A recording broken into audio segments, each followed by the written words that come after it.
জানোস না মানে? তাহলে কে জানে? আমি কি ঢাকা শহরে সারে টাকা দিছি বেটা তরে সাফ সাফ করে টাকা ফালা, নাইলে কিন্তু খবর আছে। কি করবি? মারবি? হ্যাঁ, মারলে মার আমারে, আমার কিচ্ছু করার নেই, আমি টাকা দিতে পারবো না, আমার দেওয়া সম্ভব না টাকা। এই তোরে মারলে কি করে? আর তুই না কারে তো বাহাদুরি দেখাস, আর তোর যদি মারি তোরা বাঁচাইবো কারা?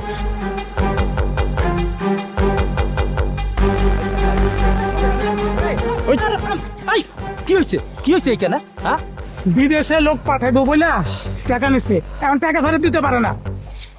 কিরে আরিফ, এসব আমি কি শুনতাছি? চাচা, আপনি যা শুনতেছেন সত্যি শুনতেছেন। আমি আসলে টাকা দিতে পারবো না, টাকা দেওয়ার হালত আমার নাই। আমি আসলে যেই কোম্পানির টাকা দিছিলাম ওই কোম্পানির সব টাকা পয়সা নিয়ে ভাইগা গেছে, এখন আমি কি করবো? আমি তো টাকা দিতে পারবো না, আমার টাকা দেওয়ার মতো কোনো ক্ষমতা নেই এখন। তোর টাকা দেওয়ার যদি কোনো ক্ষমতা না থাকে তাহলে তো চলবো না। মানুষের কাছ থেকে টাকা আনছ, মানুষের টাকা তো ফেরত দেওয়া লাগবো। ও তো কয় দেওয়া লাগবো না। এই বেটা কি করস? মার ওরে, আগে মার তারপরে টাকা উদ্ধার করবো।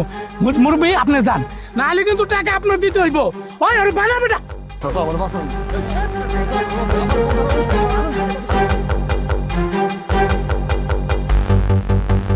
দাঁড়া দাঁড়া, কি রে আরিফ না?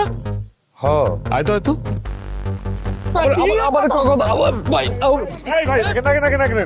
রাখেন। কি হয়েছে? আপনি ওকে মারতেছেন কেন? কি করছে ও?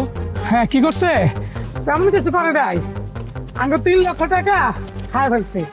বিদেশ পাঠানোর কথা বইলা টাকা নিছে, দালালি করবে চাইছে, দালালি করতে পারে নাই। এখন ওরে ধইরা গামছা দিয়ে বাইন্দা ওই বাজারে খাড়া করে রাখবো। আরে ভাই, এভাবে মারামারি করলে তো টাকা পাবেন না, তাই না? একটু সময় দেন, দিয়ে দিব। আচ্ছা, এই জায়গায় তোর কথা বলা দরকার আছে?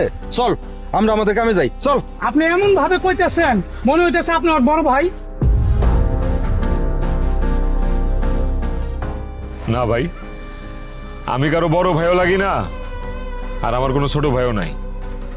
যাই হোক, আপনার একটু ধৈর্য ধরেন, ধৈর্য ধরলে হয়তো টাকা পাওয়া যাবে। ঠিক আছে, আর আমরা 7 দিন সময় দিতেছি, এর ভিতরে যে ওরা টাকাটা দিয়া দেয়।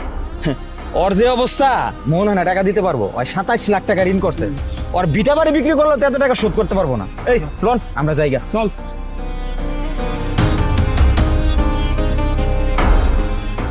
চল সাবেত। দাঁড়া।